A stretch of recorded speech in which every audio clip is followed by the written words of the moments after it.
Hey guys, happy Homebrew Wednesdays. I was trying to do this outside today.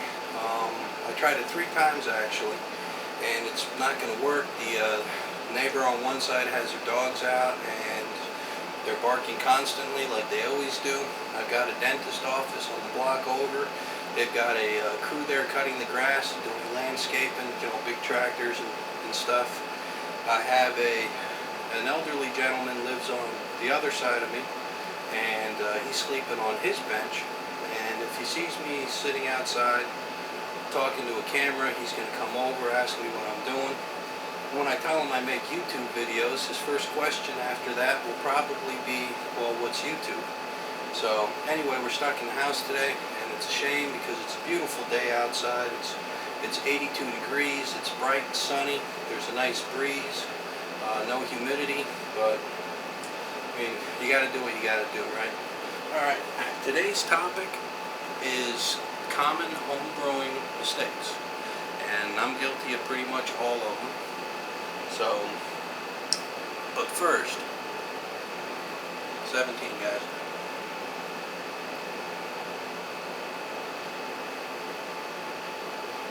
Oh, that's great. Do you guys like beer? I love beer. And the amazing thing is I didn't even start drinking beer until I started making beer.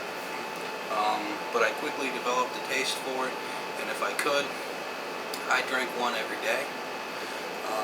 I forget who it was, but somebody once told me I don't drink beer all the time, but I could drink a beer anytime. And I mean, holds true for me. Okay, the first common mistake of home brewing is cleaning. Alright, let's face it guys, as men, unless we're a little obsessive compulsive, or we're the kind of guys that color coordinate our clothes every day, we probably don't clean things as well as we should. That being said, take your time, don't just, quick wipe with the no rinse cleaner or the OxyClean or whatever you use. Clean everything down. If it looks clean, go ahead and do it a second time just to make sure. Alright, cleaning's one of the steps in the brewing processes that you really can't rush. And a note on sanitizing. Alright, it doesn't matter if you use boiling water. It doesn't matter if you use the bleach and vinegar method. Although if you do that, make sure you're doing it in a well-ventilated area, because if you mix bleach with an acid, which vinegar is, you effectively make chlorine gas. And if you're not in a ventilated area, you're going to wage chemical warfare on yourself. You're going to get nauseous, you're going to get sick. If you breathe in enough of it, it's going to kill you. So, mental note, use proper ventilation. They've got star sand, there's like hundreds of videos out on it. You listen to people, they're telling you it's like the best thing since sliced bread. And I mean, I tend to agree, but I myself, I use iodophor. It's cheaper and it works for me. So, but regardless of how well you sanitize, regardless of how well you sanitize, the longer you homebrew and the more batches of beer that you make, the higher the risk of an infected batches, or the better the risk. On a long enough timeline, you're going to get an infected batch.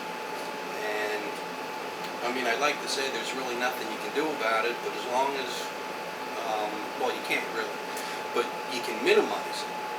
And sanitizing is how we minimize it. So, I mean, clean everything really well, sanitize everything really well. If the instructions on the bottle says 2-minute contact time, there's nothing wrong with letting it sit for 5 or 10 minutes, right? Just don't let it sit for less than 2 minutes. Okay, the second most common mistake in home brewing is not allowing your yeast to warm up to room temperature. Like before you start a brew, like before you even get all your equipment out, before you clean and sanitize everything, take the yeast packet out of the refrigerator, throw it on your table or countertop, maybe put it on top of the refrigerator so your dog doesn't eat it for an hour or two before you brew. It'll allow the yeast to get up to room temperature. The reason for that is if you take it out of your refrigerator, let's just say it's 45 degrees, and you take it out of the fridge, you throw it in 100-degree water to rehydrate it. What you're going to do is you're going to shock the yeast, you're going to stress the yeast. For all intents and purposes, you'll probably kill off a few 100,000 yeast cells. And when you stress the yeast, it produces off flavors, esters. And your beer's not going to come out tasting exactly the way that it should or could have. And the fermentation process is going to take longer because now the yeast has to consume the sugars and replenish the ranks, so to speak, before it can go to town eating sugars and creating carbon dioxide and alcohol. So, just keep in mind, take your yeast out of the refrigerator, let it warm up to at least room temperature first, so you don't stress the yeast, and then your beer comes out tasting the way that it should. Okay?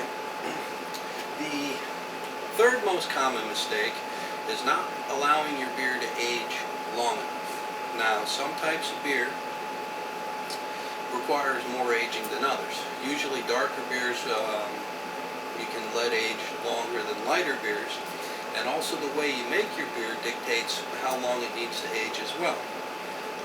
If you're doing a kit, like a pre-hopped Cooper's kit, so to speak, and you let it ferment out for 15 days, you use the hydrometer to make sure that the fermentation is finished, and you bottle it, and in 14 or 15 days after it's carbonated, you can pretty much just put it in the refrigerator, chill it down overnight, and start drinking it.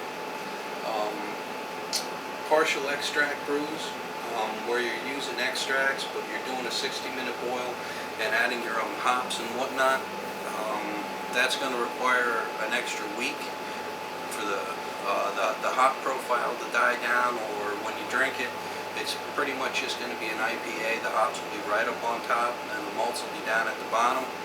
Okay, all grains, they take the longest to age. Whether you're making a light beer, such as a lager or a Mexican cerveza, or you're making it like an imperial Russian stout. If you drink them too young, they're going to have a lot of off flavors or a lot of green flavors.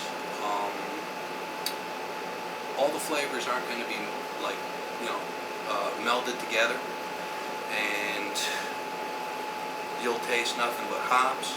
You'll taste nothing but the malts, maybe the specialty grains, the base grains, and that's one of the reasons I don't do all grains, because I'm impatient. It's another reason I started kegging and got away from bottling for the most part, is because I don't want to wait. I mean, honestly, I don't. I gotta wait for it to ferment, and then, if you bottle it, then you gotta wait 2 weeks for it to carbonate, but you don't have to wait with kegs. I can rack the beer into a clean and sanitized keg in the morning. I can throw it in my keezer 2-3 hours, get it down to 40 degrees. I can carbonate it in less than 10 minutes. Let it sit for 2 or 3 hours to settle down a bit. I can be drinking it that night. Now with all grains, you can't do that. I'd say minimum aging for an all grain is 5 or 6 weeks from the point or the date of bottling or kegging, just to allow all those the flavors to meld and mature. And if you can wait that long, that's great. Personally, I can't. I make beer to drink the beer, and I can't see putting it in a keg and then staring at my keg for 2 months while I go out and buy commercial beer. Okay. Another common homebrewing mistake is bottling too soon. Make sure the fermentation is complete before you bottle your beer.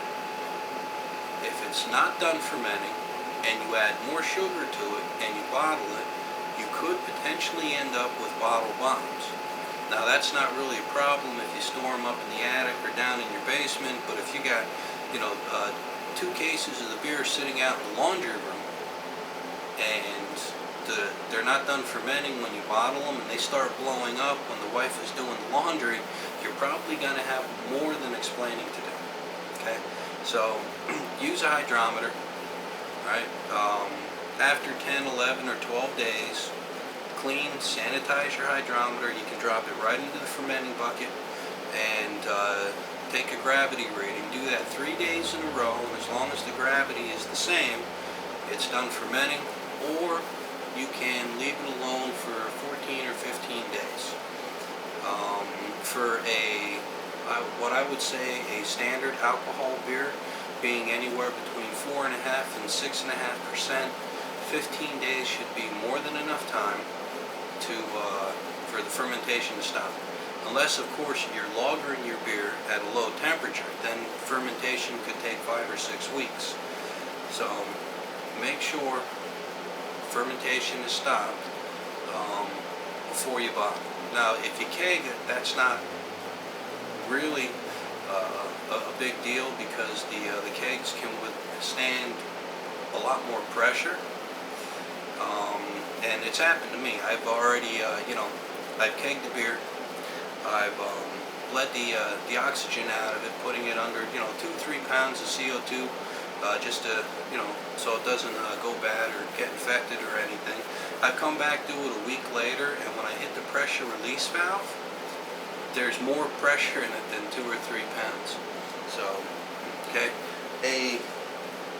Another common mistake is using the same yeast all the time. Okay, different yeasts have different characteristics and they make different kinds of beer.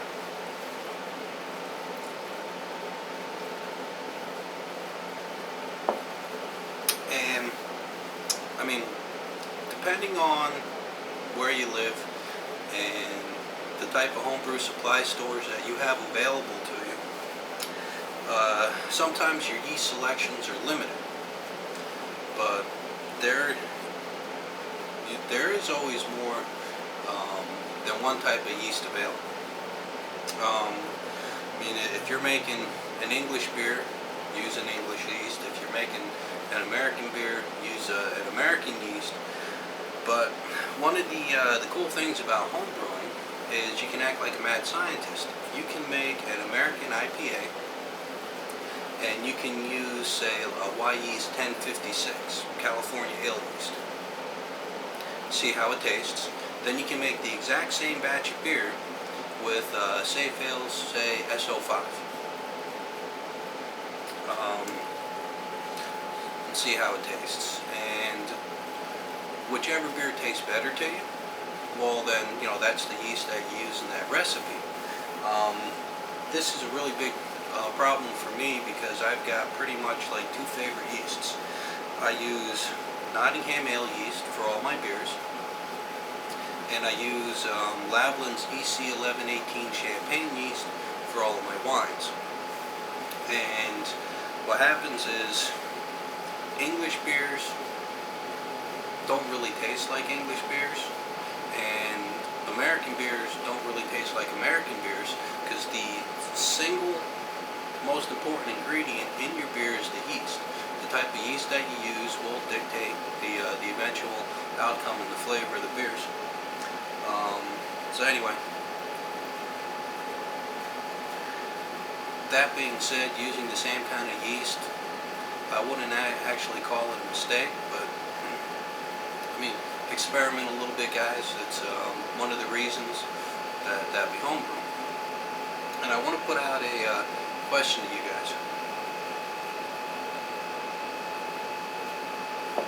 I know in one of my first Homebrew Wednesday videos, I said I was going to do an all grain, and I haven't done one yet for the reasons I've already said. I'm impatient. I don't like to sit around and let it age. For me, even though I live in the United States, doing an all grain beer is more expensive than doing a like a kit or partial extract.